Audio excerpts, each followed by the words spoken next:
Hi Flosstube, hi Stitchy friends, how you doing? I'm Lori Chicalone and welcome to Once Upon a Stitch. This is my 12th Flosstube and today is Wednesday, July 18th. And I hope you have a nice time while you're visiting. I don't know why, but I feel like nervous. I guess does it ever go away? I always want to make sure that I have content for you and things to show you and share with you, and right before a video I get so nervous that it's not going to come out right, and I don't know how to edit. So the thing is, if I get tongue-tied a lot of times, I just stop. Even if I'm almost at the end, I stop, delete, and start over. So I hope I don't have to do that. I hope I can work through my nervousness and have a nice time with you today. I just want to give you a little update since my last video.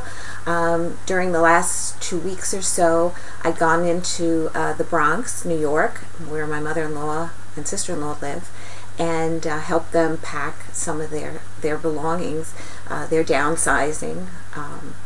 They're moving from a two-family with a basement, finished basement, house in the Bronx to a condominium. So we're in the process. My husband is more so in the process of going there, helping them out. So he's gone there today, and I'm home alone to make this video with you. I'm looking up at the camera, but when I look up there, I see my eyes are up, but I don't know if I'm supposed to be looking straight ahead. So if my eyes are in the wrong place, I apologize. This past Sunday also, my two sons came over, Michael and James. They had lunch with us.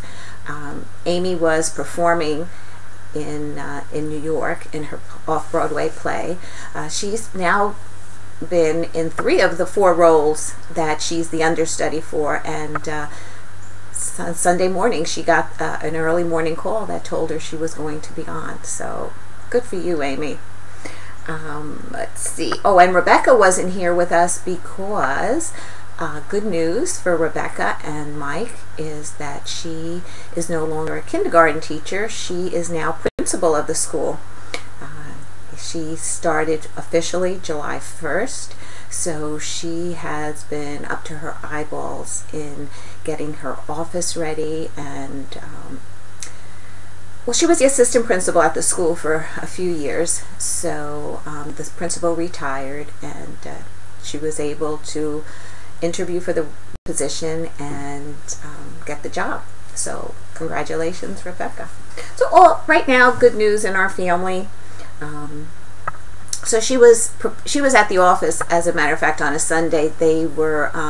She was help painting the office.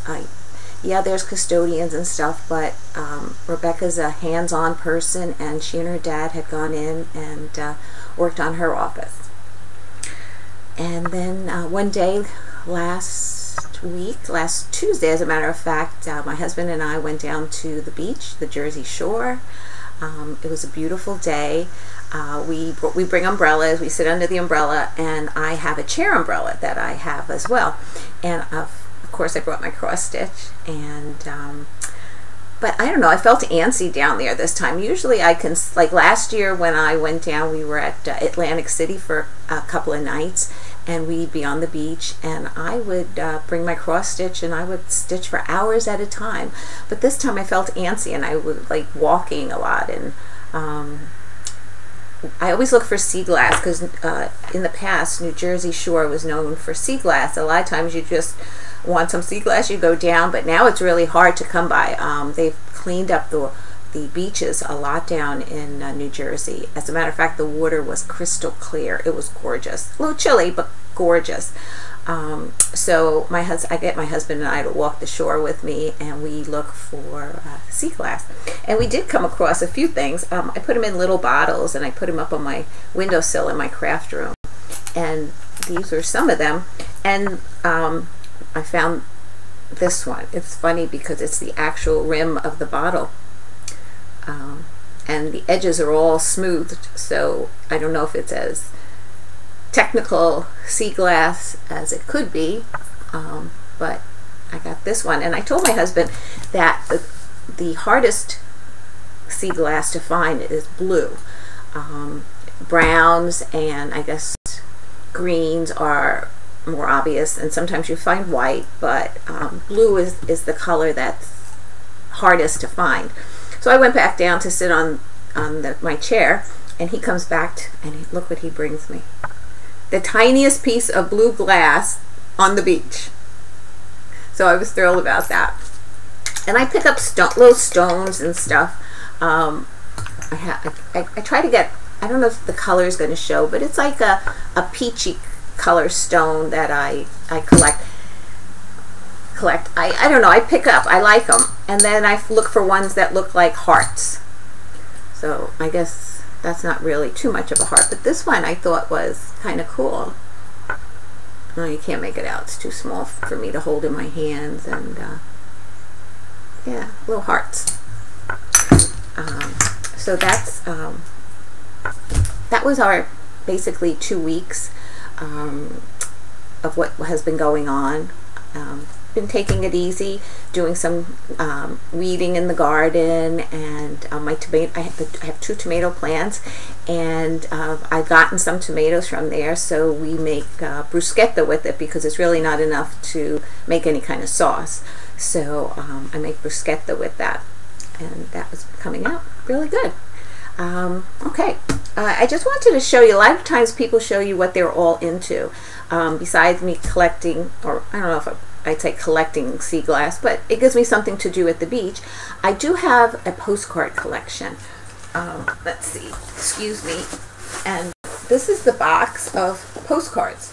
And I went in there because I remember years ago when we used to go to flea markets, they were really good flea markets. Like, you had good prices, they had nice old stuff and things. So, and then a lot of times you ask them if they have postcards. And so I had pulled some of the postcards that I had purchased. But the first one I'm going to show you is from 1957. And isn't she adorable? This was sent to me from my grandmother in Italy. And it must have been around April because it says happy birthday. And it's signed Nonna. And then some other people had also signed it. And this is when I lived in the Bronx and I was 3 years old. But I just think that is so cute. I think I'm going to put it out and enjoy it. But these were the postcards that, this is the Narrows William Canyon. And what they did was they wrote all around the outside of the picture their message and just put the address in the back. And this was one that I picked up at the flea market. And this is dated 1909, stamp dated.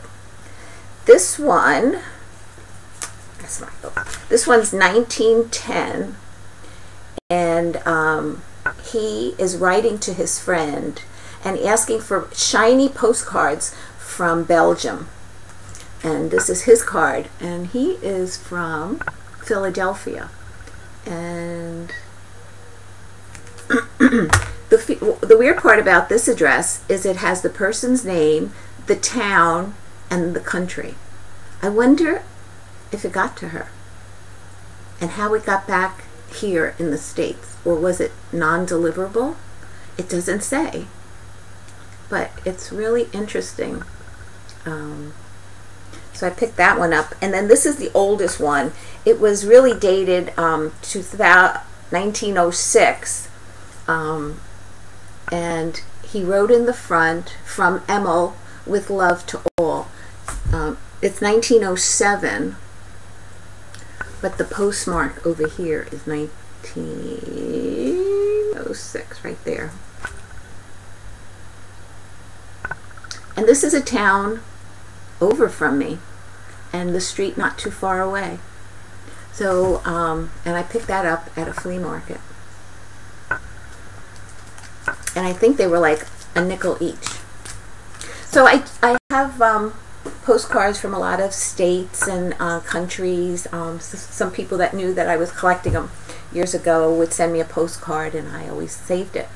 And then when I was on vacation, I picked them up and added it to there. Alrighty. So, one other thing as far as news that I'd like to share with you is I have competition. Yeah, my son Michael made a Flosstube. It's funny to me.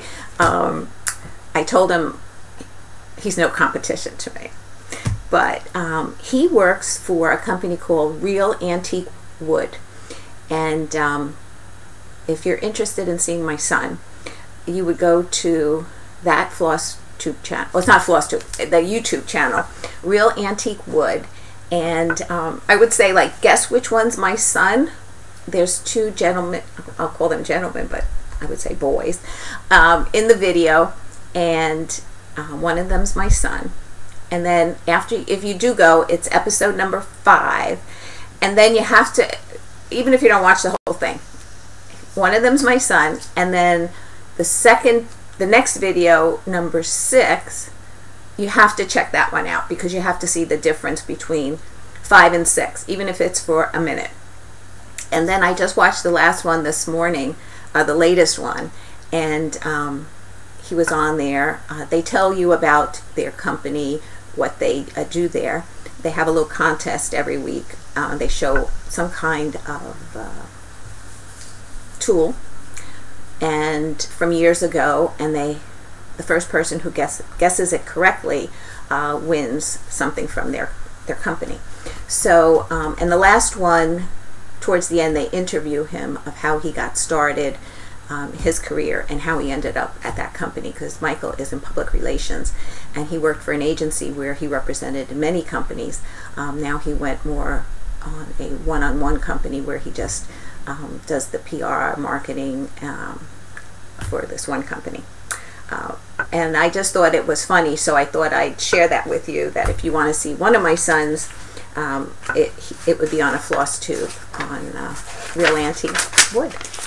Alrighty, let's get back to what you really want to see. Sorry for the rambling. My finishes. Okay, there's my box of cubes. I went out and made sure that I had enough cubes to fill it.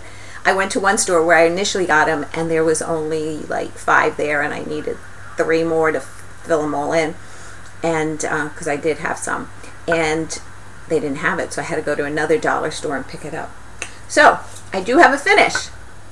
It's a Lizzie Kate Ho Ho Ho, and I finished it in the cube.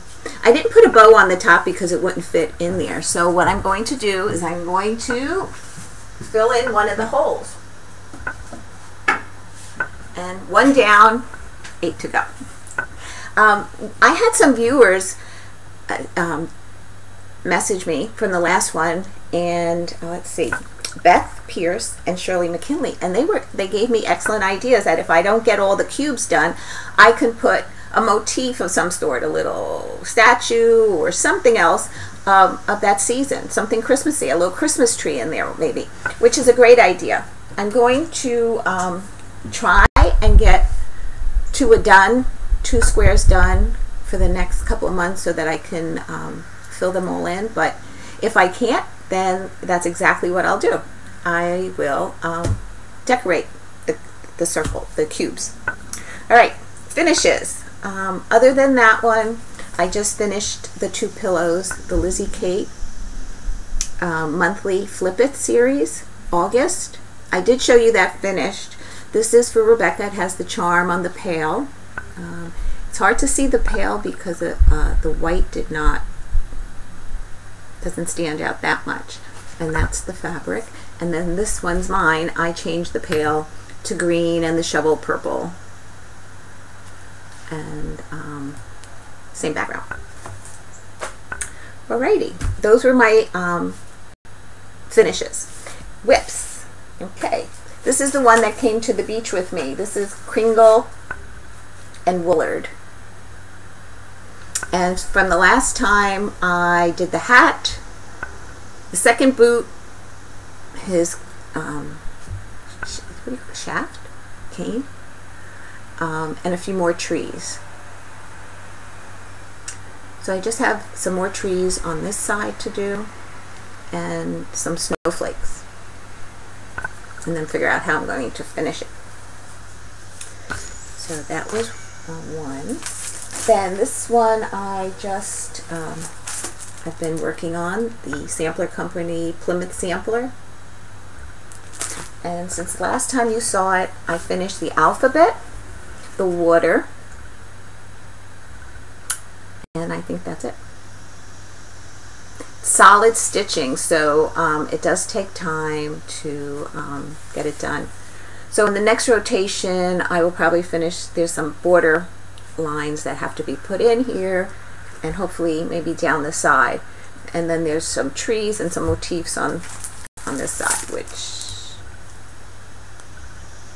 So I don't think I'll finish it on the next rotation. I'm hoping on 2 rotations. I try to put between, like on these big ones, I try to put 4 days in so that I can get some progress on it, because I'm at the point now where I want to start more things and do more things. So instead of doing the Heritage Sampler, I got the urge to start something. And what I decided, oh, I didn't press this one. What I decided to do was the Farmhouse Christmas, the Little Red Barn. I know everybody's way ahead in the monthly ones, and some of them are doing it individually, some are doing it all on one. I am doing it on one piece of fabric, and I did 3 days on it. And the first day I did the whole border, and I was so happy that it matched. And then on the second day I did the green leaves. Oops, you're out of the green leaves and the flowers around the border. I did 1 quadrant, and then oh, and the white. And then on the third day I started the barn. So we're going on vacation in October, and I don't know how far along I'll be with this, but I thought this might be good on the plane. I've never stitched on a plane before, so I'm thinking with a small hoop, even though I prefer a Q-snap. With a small spring hoop, I can maybe, you know, stitch on the plane without having too much of an issue. I'll tell you more about vacation when the time comes, but you know, depending how far I get on this. And then the next one I started, I don't know, I saw Allison from Stitching Social. She had a finish on this, and I just loved it. I went to my LNS, and I looked around, and I got the floss, and I got some other patterns that I'll share with you soon. And I asked Kevin, I said, I need you to order a pattern for me. And he said, oh, okay, no problem. Which one do you want? So I told him. He got up and he went to look where the patterns were, but he went like searching a couple of ones back, and he found it. Red Riding Hood. It's a great picture, but when she held it up and when I saw the reds against the black, I just loved it. It's from the Primitive Hair. So so I started it. She also used Anchor Black instead of DMC Black. It's all it's 4 colors basically. So I got to start, and I put in 4 days on this, and I got the top done. So this was almost 3 skeins of Anchor Black. So that'll go into my rotation. And I didn't touch the Heritage Sampler at all this time, so I have to put that in my rotation. And that's it for my whips. Now on to haul. I picked up, for one of these cubes, another Lizzie Kate, and this one is called Mary. And I hope to get that one done. It comes with a little charm. I don't know if I'll put the charm on or not, but oh, I took it out already. But it comes with a little charm And then I also picked up from Heart and Hand, Land I Love. I love the flag and the little homes. But I didn't, he had the container that this came in, but I didn't want to finish it that way, so I didn't buy that. But I really like that pattern. I love the flags and the little homes. Then the latest one that came out was Pinewood Farm from the Farmhouse Christmas series. Got that one. And Puntini, I picked up Welcome Winter. I saw the model in the store of this. I think a lot of us say that, you know, the picture's nice, but the models are gorgeous. So it made me fall in love with this one. And it comes with 2 little buttons, Welcome Winter, and a birdhouse. I picked up some fabric. This is from Zweigart. It's called Linda. 27 count ivory. Thought I'd give it a try. Basically, it's like an off-white. And then this is what I'm also doing Red Riding Hood in. It's Lugana 28 count light taupe. And it's a Zweigart fabric as well. Okay, I did go there. Oh, this was the fabric that I told you about that I got for Jenny Bean and Friends. This was the pattern. And the fabric I got was too small, but this is the pattern fabric, and it's really pretty, but it's one way it's too small, the width, so I'll save it for something else. But I'm having another piece dyed for me. It's called Cameo, so hopefully when I go in next it'll be ready. Okay, let me see what my notes say, because I didn't want to forget anything. Oh, another, let's see, where did I put that? Okay, I just want to shout out a few new floss tubers that I've been watching. The first one's Bird Stitcher. She has one video out. She lives in Colorado. She does her Know Your Needleworker tag. Her name is Betsy Kleger. I'll put all the information on the bottom of this video, but she is Bird Stitcher. The second one is Diane Zaslow. She also did a first video from Florida. She's been stitching, I forget how many years she said, but she has some gorgeous finishes and some full coverage pieces, and you should check her out. Lovely woman. The next one is Stitchologie, and that's Sarah Elliott. She has 8 videos out. She lives in Tennessee. She has a quilting business as well, and she has beautiful quilts in the back of her that is her backdrop, and they're beautiful. And she shares her stitching with us as well. And then there's Katie V. They have 2 Flosstube videos out, unless they made a new one recently. It's Katie and Nori. It's a mother and daughter. They do podcasts. They're not new totally to YouTube. They do podcasts, but this is their second video on Flosstube, and they too are quilters. And in their first video, they do their Know Your Needleworker tag. Okay, so I wanted to give them shout. Oh, one more. It was on the next page. Carol, the Saltbox stitcher. I don't even think I have to mention to you anymore. I mean, everybody must have seen Carol. She is amazing. Her backdrop are all samplers. She has a hutch that she hangs her quilt on. She has a quilting business and a long arm quilting machine that she quilts from. And she has enabled me now to get my next pattern, which I loved. She showed a finish on that, and that was Christmas at Hollyberry Farm. So the next time I go to my L&S, I have to order that one if he doesn't have it in. Okay, so that's all that. I was doing a giveaway. I know it wasn't everybody's cup of tea. It is a quilting thing. Of course, I will do my giveaway when I hit my 1,000 subscribers, but there were 5 people who were interested, I just want to show you again. This is the pattern that I'll be sending you, Beaches from the Quilted Lizard. And I had started putting it together, and I was going to send it to someone to finish. And what I'm also including in this is the Steam a Seam 2.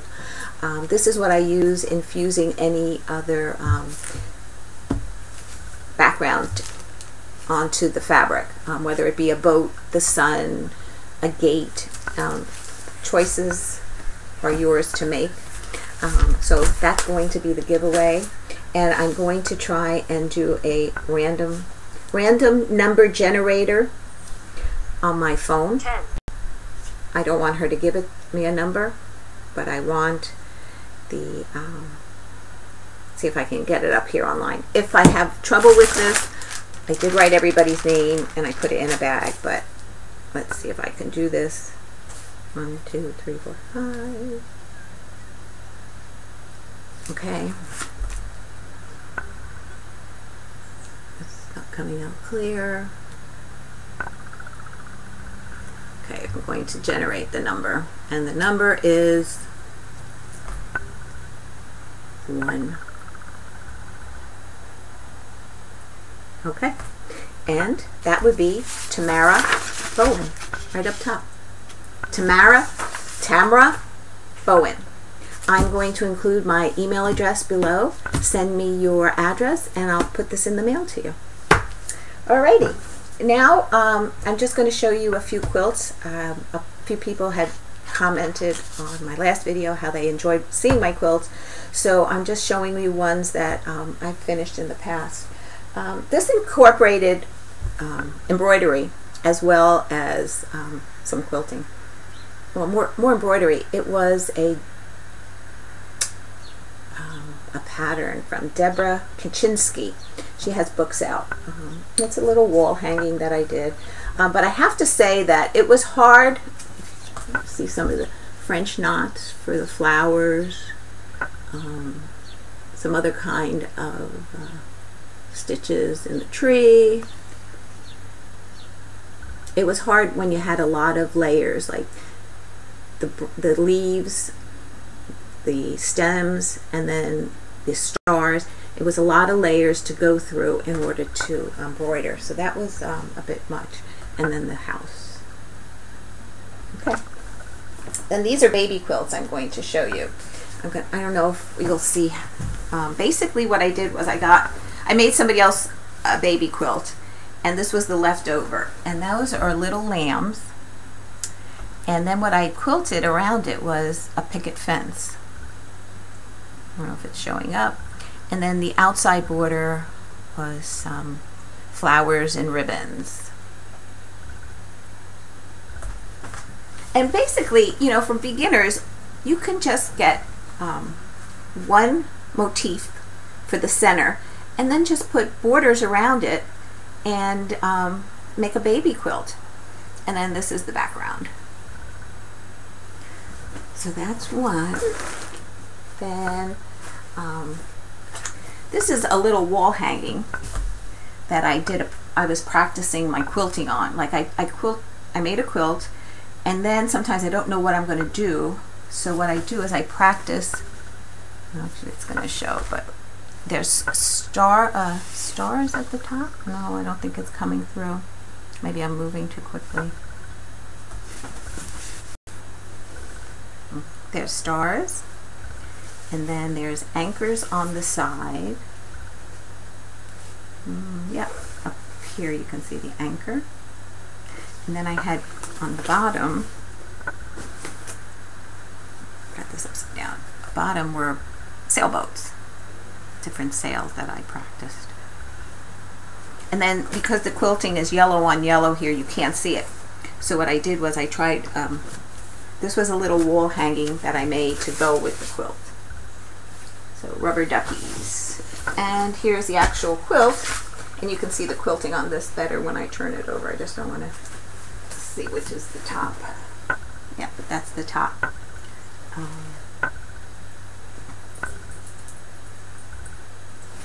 And here's the quilting. You can see a little bit better in the back. Let's see the stars, and there's some quilting in the sashing. Then I just did some stippling, pre-motion stippling.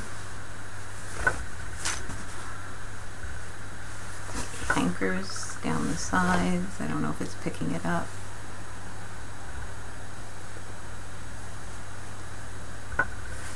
Anyway, and then I did the boats on the bottom, sailboats. Let's see, maybe you can catch it on this side. Yeah, sailboats on the bottom. So those are my quilts. That's about it. My plans basically are to continue working on my whips, trying to get another square done, cube, and I'd like to start some other smalls. I don't know, I feel like working on these big ones, I'm not seeing progress in that of the finish. But then yet again, Plymouth Sampler is like 2 rotations away. Do I want to press on with that? I don't know. I don't know what I'm going to do. It'll all be a surprise when we get together again. Next week, I'm really excited. My LNS is having a Christmas in July party. So I registered for that. So that should be lots of fun. And other than that, nothing too much that I know of happening. Oh, one more thing. Sunday is Rebecca and Michael's 1-year anniversary. So we'll be celebrating with them. And that's it. So continue enjoying your summer. I know it's hot all over the country. Yesterday was unbearable. We had major thunderstorms coming through yet last night. Some parts of New Jersey lost power. Luckily we didn't. It is a lot cooler today. I have the windows open, and I don't know, when it's winter we want summer, when it's summer we want winter. There's no fall and spring anymore. It goes from one extreme to the other so quickly. Anyway, thank you for visiting. Thank you for sticking with me to the end. I'll put all the information I spoke about down at the bottom. Have a great stitchy time. I'm not going to say week because I won't be back in that time, but in a couple of weeks I'll be visiting with you again. So have a great time. Bye now.